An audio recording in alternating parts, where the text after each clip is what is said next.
Bonjour à toutes et à tous, bienvenue sur la chaîne YouTube de la micronutrition 2.0.com.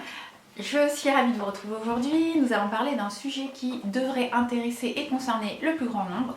Il s'agit des maladies cardiovasculaires, cardiométaboliques et plus précisément aujourd'hui on va parler du risque relatif de développer ce type de pathologie. C'est ce pourquoi je pense que nombre d'entre vous seront intéressés par cette vidéo. Je vais éviter de rentrer dans trop de détails, de précisions afin de ne pas trop alourdir cette vidéo. Mais si vous souhaitez en savoir un peu plus, je vous invite à aller sur le blog. Dans l'article, vous aurez bien plus de détails et bien plus d'informations. Je vais essayer de faire quand même une vidéo assez légère et pas trop compliquée. Pour commencer, je vais vous parler de quelques chiffres pour que vous puissiez prendre conscience de l'importance de ce type de pathologie dans notre société. Les maladies cardiovasculaires, ça comprend quoi? De quoi parle-t-on quand on parle de maladies cardiovasculaires? On parle des accidents vasculaires cérébraux, on parle des artériopathies oblitérantes des membres inférieurs, on parle des cardiomyopathies, on parle des maladies coronariennes. Et puis, quand on prend plus globalement le risque cardiométabolique, on inclut les maladies métaboliques, dont le diabète de type 2. En termes de chiffres, ça fait peur et ça fait surtout réfléchir sur la prise en charge que l'on propose aujourd'hui en médecine traditionnelle, qui semble être insuffisante, bien que avec les progrès de la médecine de la chirurgie et de la médecine d'urgence, aujourd'hui on a de bons résultats une fois que l'accident a eu lieu, mais en termes de prévention, il y a vraiment beaucoup de travail à faire. Dans le monde, plus de 13 millions de décès dus aux maladies cardiovasculaires. Alors, 13 millions de décès, c'était en 2010. Et il faut savoir que ces maladies cardiovasculaires, elles diminuent mais vraiment nettement l'espérance de vie, et notamment l'espérance de vie en bonne santé. On compte environ une dizaine d'années en moins. Donc c'est quand même des chiffres qui sont non négligeables. En France, on a plus de 180 000 décès par an en termes de maladies cardiovasculaires, et les infarctus du myocarde, c'est plus de 100 000 personnes infarctus du myocarde en France. Ce chiffre est en permanente évolution chez les hommes et les femmes de plus de 60 ans. Il y a une nette augmentation des IDM. Donc ça, c'est vraiment à prendre en compte. Et dans la partie métabolique, le diabète de type 2, aujourd'hui, les chiffres sont pareils, en permanente augmentation, une explosion, c'est vraiment une augmentation exponentielle. En 2009, on avait atteint les 3,5 millions de diabétiques de type 2 en France, et c'est un chiffre qui n'était attendu que pour 2016, donc pour l'année dernière. Donc les prédictions qu'on avait faites, on les dépasse complètement, et dans le monde, accrochez-vous, dans le monde, il y a plus de 371 millions de diabétiques de type 2. C'est un nombre qui fait froid dans le dos, et on se rend bien compte qu'aujourd'hui, la prise en charge que l'on propose n'est clairement pas suffisante, qu'il va falloir essayer de proposer une prise en charge plus globale et surtout faire de la prévention et ne pas attendre que le diabète de type 2 soit déclaré. Il va falloir travailler en amont, et c'est ce que propose la médecine fonctionnelle et la micronutrition. C'est ce pourquoi je voulais vous faire cette vidéo aujourd'hui, pour vous montrer un petit peu que la prise en charge que l'on propose est différente et, à mon sens, plus optimale. Alors selon la NSM, les critères, les facteurs de risque cardiovasculaire sont définis. Pour nous, on dit qu'ils sont un peu old school, il ne faut pas se limiter à ça, mais en tout cas je vais vous les rappeler, comme ça vous donnera déjà des notions de base. Bien évidemment, on prend en compte l'âge du patient. Si c'est un homme, plus de 50 ans, si c'est une femme, plus de 60 ans, donc c'est un des premiers facteurs de risque. Ensuite, on regarde les antécédents familiaux, s'il y a eu un accident cardiovasculaire chez un des parents. Le tabac est aussi pris en compte, en sachant que si vous avez arrêté de fumer, on considère que ce n'est plus un facteur de risque à partir du moment où l'arrêt date de plus de 2 à 5 ans. Tout le monde n'est pas d'accord sur les chiffres, donc on a mis cette fourchette, donc entre 2 et 5 ans. Une fois que vous avez arrêté depuis plus de 5 ans, on considère que le fait d'avoir fumé n'est plus un facteur de risque. Ensuite, on a les problèmes bien évidemment d'hypertension artérielle, qu'elle soit traitée ou non, hein, c'est un facteur de risque. Le diabète de type 2 que l'on retrouve également ici, donc avec une glycémie à jeun supérieure à 1,26 et un taux de HDL cholestérol insuffisant. On a tendance à appeler le HDL cholestérol le bon cholestérol lorsqu'on fait beaucoup de raccourcis. En tout cas, lorsque ce HDL est inférieur à 0,4, on considère que c'est également un facteur de risque. Donc à tous ces facteurs de risque, on rajoute le taux du LDL et en fonction justement du nombre de facteurs de risque que vous allez présenter, on va finalement cibler une valeur de LDL. C'est-à-dire que plus vous allez avoir des facteurs de risque, plus on va vous demander d'avoir un LDL bas. Et pour moi, c'est complètement biaisé, puisqu'aujourd'hui, on le sait, ce n'est pas le taux de LDL qui définit le risque cardiovasculaire, le risque de faire de l'athérosclérose, ce n'est pas du tout ça. Aujourd'hui, c'est l'oxydation du LDL qui est mis en question, c'est les phénomènes d'inflammation qui sont mis en question, et de demander de toujours abaisser le taux de LDL, en tout cas en prévention primaire, pour moi ça n'a pas lieu d'être et c'est complètement biaisé. Il faut revenir à la physiopathologie de l'athérosclérose et là on comprendra que ça ne sert à rien de demander de diminuer des taux de LDL de manière très importante.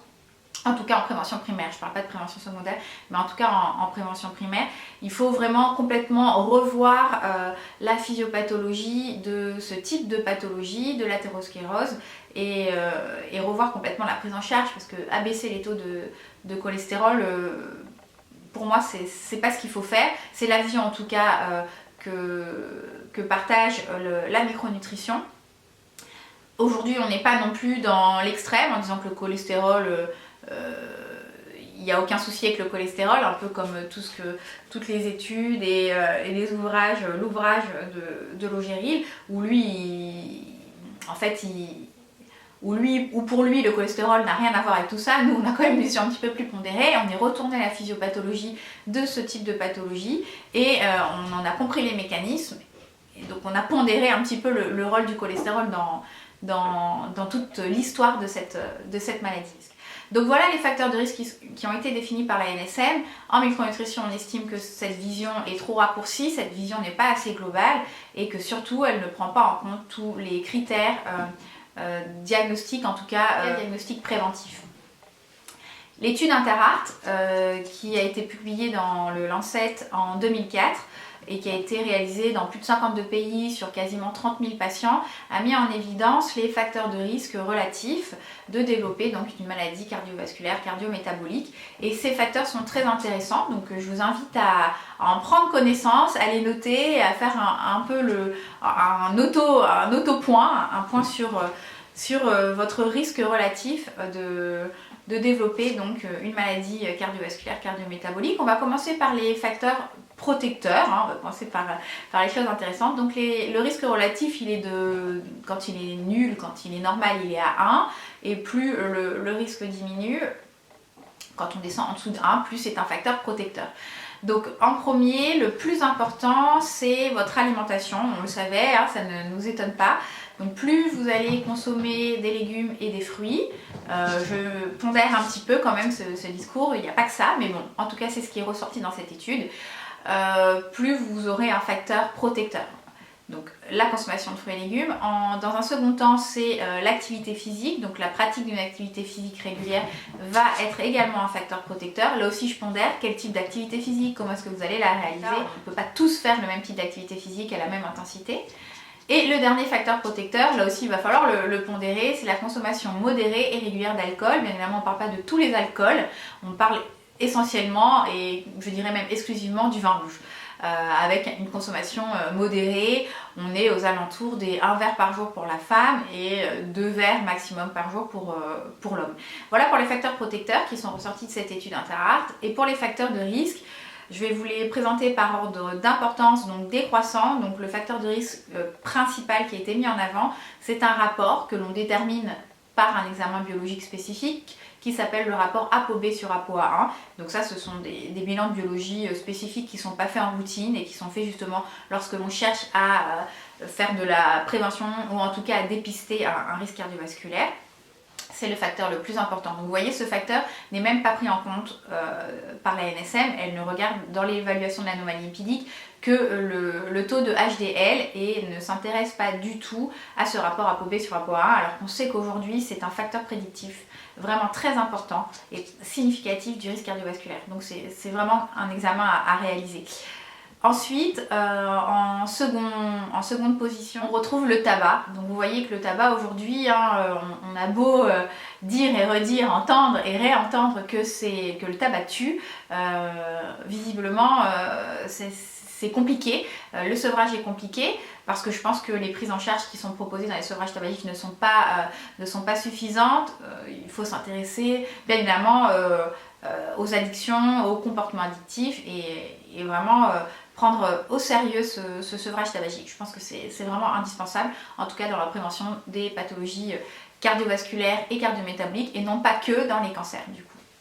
Ensuite, on a en troisième position le stress et vous voyez que le stress, on a tendance à le négliger, on a tendance à le banaliser, à envoyer un petit peu valdinguer les patients, à leur dire écoutez vous êtes stressé, allez voir, prenez un petit antidépresseur et puis ça ira bien. Non, la prise en charge du stress est extrêmement importante et le stress est vraiment un facteur de risque très important de développer non seulement une pathologie de civilisation, donc les maladies cardiovasculaires, cardiométaboliques, mais c'est aussi un facteur déclenchant des cancers. Le stress est vraiment un tueur sournois, en tout cas il allume un peu de nombreuses pathologies, il est à prendre en compte, le stress psychosocial. Donc c'est pour ça qu'il faut une prise en charge globale, parce qu'il faut s'intéresser à ce facteur stress, qui vous voyez arrive quand même en troisième position. C'est quand même très très important, il est trop souvent négligé et banalisé. Donc le stress arrive avant le diabète, qui est donc en quatrième position, donc le diabète de type 2, avant l'hypertension, qui est en cinquième position. Et en dernière position, on retrouve le fameux rapport RTH. J'ai eu l'occasion de vous en parler déjà dans des vidéos plutôt sur tout ce qui était psychonutrition, troubles du poids. Le rapport RTH, c'est le rapport taille sur hanche. Donc on a déterminé des valeurs de rapport RTH à ne pas dépasser. Plus le rapport RTH est important, plus il y a un risque de développer une pathologie cardiovasculaire et cardiométabolique. Dans cette étude, on voit bien que la nécessité de proposer une prise en charge globale aux patients est capitale. Non seulement la prise en charge donc de l'assiette, de ce qu'on va lui demander de manger, de la potentialisation, d'optimiser ses statuts biologiques, de faire en sorte de prendre en charge toute la partie psychologique, comportementale, la gestion du stress, des troubles du sommeil et la remise en mouvement. Donc on est vraiment sur une triade de prise en charge, une triade thérapeutique, 3 axes à prendre en charge. Il ne faut pas faire que l'assiette, il ne faut pas faire que la tête, il ne faut pas faire que les compléments alimentaires et il ne faut pas faire que la remise en mouvement. Donc ça c'est extrêmement important et en médecine traditionnelle, c'est pas du tout la vision qui est développée et c'est pas du tout ce qui est fait. Donc pour moi, c'est vraiment important d'avoir cette vision très très globale du risque cardio-métabolique et surtout de travailler en amont sur les facteurs de prédisposition. Alors, quelle est la vision justement de la micronutrition aujourd'hui concernant le risque cardio-métabolique et quelle est la conduite que l'on propose et que l'on tient? Tout d'abord, il faut savoir que le risque cardio-métabolique total, il est aujourd'hui augmenté par 2, multiplié par 2 lorsqu'il y a la présence d'un syndrome métabolique. Donc pour nous, il était évident qu'il fallait aller dépister, diagnostiquer le plus précocement possible ce syndrome métabolique qui aujourd'hui en médecine traditionnelle, dans la plupart des cas, n'est pas du tout abordé, parce qu'il n'est pas connu, parce qu'il n'est pas étudié, parce qu'il n'est pas connu. Et du coup, on laisse les patients développer leur syndrome métabolique jusqu'à finir par devenir diabétique de type 2 et avoir donc encore plus de risques de développer une pathologie cardiovasculaire. Donc c'est extrêmement important de dépister le plus tôt possible ce syndrome métabolique. Parce que ce syndrome métabolique, il fait le lit du diabète de type 2 et donc des maladies cardiovasculaires et cardiométaboliques. Donc c'est vraiment aujourd'hui, je pense, la clé et c'est ce à côté de quoi passe complètement la médecine traditionnelle. Aujourd'hui encore, je pense que ça va s'améliorer. De plus en plus de professionnels de santé se forment à la médecine fonctionnelle, à la micronutrition et sont donc bien au fait de la présence de ce syndrome métabolique, arrivent à le dépister précocement et arrivent donc à proposer des prises en charge qui vont permettre de freiner l'évolution et l'apparition du diabète de type 2 et donc diminuer ce risque cardio-métabolique. Ça c'est vraiment extrêmement important. Alors comment ça se passe? Qu'est-ce que c'est que ce syndrome métabolique? Vous allez pouvoir facilement par vous-même ou en tout cas avec une consultation de médecine générale pouvoir le dépister. Tant et si bien que votre médecin généraliste est au courant de ce que c'est que le syndrome métabolique. Le premier critère qui va définir le syndrome métabolique, c'est un critère qui est obligatoire. Il faut absolument que vous ayez ce critère. Si vous ne l'avez pas, ça ne sert à rien d'aller chercher plus loin. C'est votre tour de taille. Alors les valeurs ont un peu évolué, c'est au cours des 5, 6 dernières années. Il s'est durci d'ailleurs. On était sur un tour de taille chez la femme inférieur à 88. Aujourd'hui, on est sur un tour de taille inférieur à 80. Donc on arrive très très vite à un tour de taille à 80. Je trouve que c'est une bonne idée d'avoir demandé d'avoir des valeurs un peu plus réduites, puisque du coup ça va nous permettre de faire de la prévention encore plus large, d'aller dépister encore plus précocement les syndromes métaboliques, donc c'est intéressant. Chez l'homme, on était à 102 et on est passé à 94. Alors chez l'homme d'origine asiatique, on est plutôt dans des valeurs aux alentours de 90. Donc déjà avec un mètre ruban, vous pouvez prendre votre tour de taille et avoir ce premier indicateur. Alors effectivement, pourquoi est-ce que c'est important ce tour de taille? Plus vous allez développer des graisses viscérales, des graisses au niveau abdominal, plus vous risquez de développer une maladie cardiovasculaire, cardiométabolique, parce que les graisses que vous avez au niveau viscéral, qui ne sont pas des graisses sous-cutanées, ont des propriétés, des capacités pro-inflammatoires et donc vont créer une ambiance inflammatoire, et on sait très bien que l'inflammation fait le lit de nombreuses pathologies. Donc c'est ce pourquoi lorsque l'on a des graisses au niveau abdominal, on a beaucoup plus de risques de développer une pathologie cardiométabolique que lorsque l'on a des graisses glutéo-fémorales, donc toutes les graisses qui sont au niveau des hanches, des fesses, où là il n'y a pas, elles n'ont pas cette capacité pro-inflammatoire. D'où la grosse différence entre les morphotypes qui sont androïdes, plutôt avec des gros ventres et des petites jambes, et les morphotypes qui sont des gynoïdes, avec des ventres plutôt plats et des bonnes hanches, des bonnes fesses et des bonnes cuisses. Voilà, donc ça c'est important au moins de définir votre silhouette pour savoir si vous êtes plutôt à risque ou non. Et avoir ce premier indicateur qui va pouvoir vous dire il va falloir peut-être que je fasse attention, il va peut-être falloir que j'aille consulter un médecin, mon médecin s'il pratique la micronutrition, ou un professionnel de santé qui fait de la micronutrition, qui va pouvoir me faire les bilans complémentaires pour voir si ou pas j'ai ce syndrome métabolique, si j'ai un risque de développer une maladie cardio-métabolique. Donc les autres critères, il faut sur les 4 autres critères que je vais vous proposer, il en faut au moins 2. Donc 2 sur 4.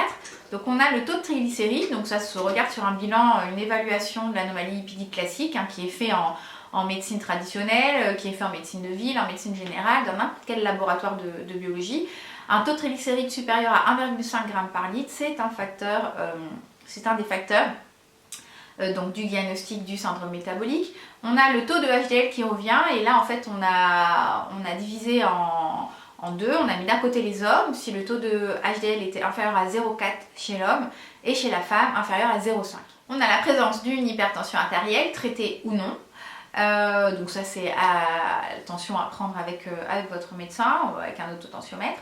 Un tensiomètre de poignet par exemple. Qu'a-t-on d'autre encore? La glycémie supérieure à 1. Donc vous voyez, en médecine traditionnelle, tant que votre glycémie dépasse pas 1,26, on ne s'occupe pas de vous. On vous dit il n'y a pas de problème, votre glycémie n'est pas à 1,26, vous n'êtes pas diabétique, rentrez chez vous, faites juste attention, faites un peu de sport et puis ça ira. Alors que quand on fait de la prévention en micronutrition, dès que les valeurs de la glycémie commencent à s'élever, qu'on arrive à des glycémies à plus de 0,9, là on commence à se dire il y a peut-être de l'insulinorésistance, il y a peut-être une insulinosensibilité qui diminue, va falloir commencer à prendre en charge le patient, lui proposer un protocole spécifique et faire en sorte d'éviter que son insulinorésistance augmente de plus en plus et qu'il finisse dans quelques années avec une glycémie supérieure à 1,26, et là on lui dira vous êtes diabétique. Mais qu'a-t-on fait entre temps? Pendant 5, 10, 15 ans on n'a rien fait. Donc c'est ça en quoi c'est important pour faire de la prévention. Il faut commencer à travailler. Dès que les glycémies commencent à s'augmenter, ça veut dire qu'il y a quelque chose qui se passe. On est en train de faire le lit du diabète de type 2, il faut travailler là-dessus. Quoi qu'il en soit, pour définir le syndrome métabolique, il faut une glycémie supérieure à 1. Moi, je pense que c'est vraiment important d'aller déterminer précisément le niveau d'insulinorésistance et d'insulinosensibilité. On a des bilans de biologie spécifiques pour pouvoir le faire. On les calcule, on a des formules qui nous permettent de calculer ces indices qui sont le HOMA et le QUICkie. Donc ça, vous demandez... il y a certains médecins qui ne pratiquent pas la micronutrition qui connaissent ces indices HOMA-QUICkie, sinon vous demandez à un expert en micronutrition et il pourra vous faire doser ces indices et donc définir votre niveau d'insulinorésistance et d'insulinosensibilité. Donc là on voit encore que si on attend que le diabète arrive, après on a déjà 10-15 années de retard, quoi. Il faut commencer beaucoup plus tôt à prendre en charge les patients, à prodiguer des conseils alimentaires, à mettre en place des complémentations alimentaires efficaces. Il faut commencer beaucoup plus tôt. Donc finalement, pour diagnostiquer ce syndrome métabolique, c'est pas si compliqué que ça. Il suffit d'un mètre ruban pour prendre votre tour de taille, analyser la répartition des graisses donc sur votre corps, une prise de tension, un bilan biologique de base avec le taux de triglycérides, le taux de HDL et une glycémie à jeun. Avec ces critères, on arrive à déterminer est-ce que vous avez un syndrome métabolique ou pas. Et je trouve ça vraiment dommage que ça ne soit pas proposé dès qu'on voit que la morphologie du patient nous fait penser à un syndrome métabolique, c'est-à-dire voilà ce patient avec ce gros ventre. Je trouve ça vraiment dommage que ça ne soit pas proposé en systématique de faire ce type de bilan et d'aller diagnostiquer ce syndrome métabolique le plus précocement possible pour pouvoir proposer une prise en charge globale. Pour moi, ça me semble capital. On attend trop longtemps. On laisse passer, on laisse évoluer l'insulinorésistance, l'insulinosensibilité diminue d'année en année et on se retrouve avec des patients qui finissent par être diabétiques de type 2 et là on sait que ça devient beaucoup plus compliqué une fois qu'ils sont déjà diabétiques de type 2. Donc la micronutrition, dans une consultation de micronutrition avec un professionnel de santé qui pratique la micronutrition, il va pouvoir définir ce syndrome métabolique. Donc avec les critères dont je vous ai parlé, on va pouvoir réaliser des bilans biologiques beaucoup plus spécifiques dans le cadre d'une consultation de prévention du risque cardiovasculaire. Aujourd'hui en France, il existe 2 laboratoires qui proposent des bilans de biologie spécifiques, de médecine fonctionnelle, de micronutrition.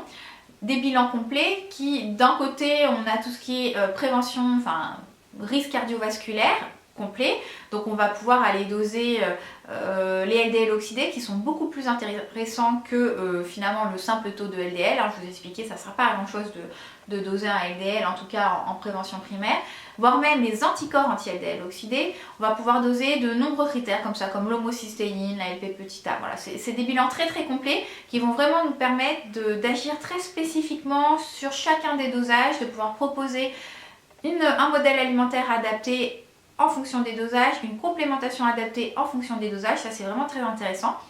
Et puis on a des bilans qui sont orientés plutôt surpoids, obésité, où là on va pouvoir justement aller calculer l'indice OMA pour voir est-ce que vous avez de l'insulinorésistance, aller faire des coprocultures pour regarder comment est-ce que ça se passe au niveau de votre microbiote. On sait aujourd'hui que dans le surpoids et dans l'obésité, on a des flores qui sont très très différentes avec la fameuse souche Akkermansia par exemple. Donc voilà, ces bilans sont des bilans qui ne sont pas remboursés, ce sont des bilans de biologie spécifique, qui sont assez onéreux, mais vraiment quand on souhaite une prise en charge très précise, très personnalisée, moi je pense qu'ils prennent toute leur place et ils ont un intérêt vraiment capital, en tout cas dans la prévention. Dans une consultation, on fera bien évidemment l'analyse de votre assiette, de la manière dont vous vous alimentez. Et en fonction de vos statuts biologiques, de vos signes fonctionnels, on va pouvoir vous proposer un modèle alimentaire adapté de type prévention cardio-métabolique, c'est-à-dire qu'on va mettre en place finalement un modèle alimentaire où on va faire de la régulation métabolique. On va essayer de faire en sorte que votre insuline ne soit pas trop stimulée. Plusieurs types de modèles pourront vous être proposés en fonction de votre rythme de vie, de vos capacités d'adaptation. En général, on met en place des modèles qu'on appelle des modèles de régulation métabolique avec des modèles de 12 heures sans glucides, des modèles 15-9 où vous n'allez pas manger pendant 15 heures et manger pendant 9 heures. C'est des modèles qui ont été validés scientifiquement et c'est des modèles qui ont prouvé leur efficacité sur le syndrome métabolique et sur la prévention du risque cardio-métabolique. Donc c'est très intéressant. Une complémentation bien évidemment va vous être proposée. Alors ça va pas être une complémentation au pif, on va vraiment vous proposer une complémentation en fonction de vos statuts biologiques pour vous permettre justement d'optimiser ces statuts et de faire en sorte de faire de la prévention parce qu'aujourd'hui c'est ça le plus important. Vous avez vu quand même plus de 371 millions de diabétiques en France, dans le monde, pardon. Si on attend que les glycémies s'élèvent à 1,26, mais on a 10 années de retard. Donc non, il faut faire de la prévention, il faut optimiser absolument tous les statuts, le métabolisme glucidique et faire en sorte qu'on n'arrive pas au diabète de type 2. C'est vraiment extrêmement important. On va faire de la prévention au niveau de l'oxydation justement de ce cholestérol. On sait que cette oxydation, c'est un des facteurs principaux de la physiopathologie des maladies athérothrombotiques. Ça a bien été mis en avant. On va travailler voilà, sur tous ces facteurs et ça va nous permettre de vous proposer un modèle alimentaire sur mesure, une complémentation adaptée. Bien évidemment, je vous en ai parlé au début de cette vidéo, on va travailler sur le stress, sur la gestion du stress aujourd'hui. En psychonutrition, en nutrition comportementale, on a de nombreux outils qui nous permettent de travailler sur le stress, ne serait-ce que faire des exercices de cohérence cardiaque, de vous mettre à la méditation de pleine conscience. Voilà, il y a beaucoup d'outils simples à utiliser, à introduire dans votre vie de tous les jours qui vont vous permettre de gérer ce stress. Au-delà de ça, on va pouvoir travailler sur le stress de manière très biologique, biochimique, en gérant ce cercle vicieux du stress, notamment avec des complémentations en magnésium par exemple. Et puis on a de nombreuses plantes en phytothérapie qui permettent aussi de gérer le stress, les troubles du sommeil, des plantes adaptogènes comme la rhodiole. Donc ça va être important aussi d'aller regarder cette prise en charge du stress, puisque vous avez vu, c'est un des facteurs de risque de développer des maladies cardio-métaboliques, donc c'est important de le prendre en charge et c'est souvent oublié. Donc c'est un point qui sera abordé, en tout cas c'est un axe de prise en charge qui sera développé lors d'une consultation de micronutrition. Et puis bien évidemment la remise en mouvement, l'activité physique, vous expliquer quelle est l'activité physique qui va être adaptée à votre corpulence, à votre état de santé aujourd'hui pour vous permettre de vous remettre en mouvement et de ne pas vous remettre en mouvement n'importe comment, de ne pas générer plus d'oxydation, plus d'inflammation que vous ne pourriez déjà avoir. Donc voilà ce qu'on fera dans une consultation de micronutrition. Et je pense que c'est vraiment aujourd'hui indispensable vu l'explosion des maladies cardio-métaboliques, du diabète, du surpoids, de l'obésité, des infarctus du myocarde, des maladies cardiovasculaires de manière générale. Il faut absolument qu'on fasse de la prévention, il faut prendre en charge les patients beaucoup plus tôt, il faut leur proposer des prises en charge globales, à la fois travailler sur l'assiette, sur la micronutrition, sur l'optimisation des statuts biologiques. Il faut travailler sur la remise en mouvement, sur la gestion du stress. Et je pense aujourd'hui que la micronutrition permet cette prise en charge globale. On a une vision beaucoup plus large de ces pathologies cardio-métaboliques, cardiovasculaires.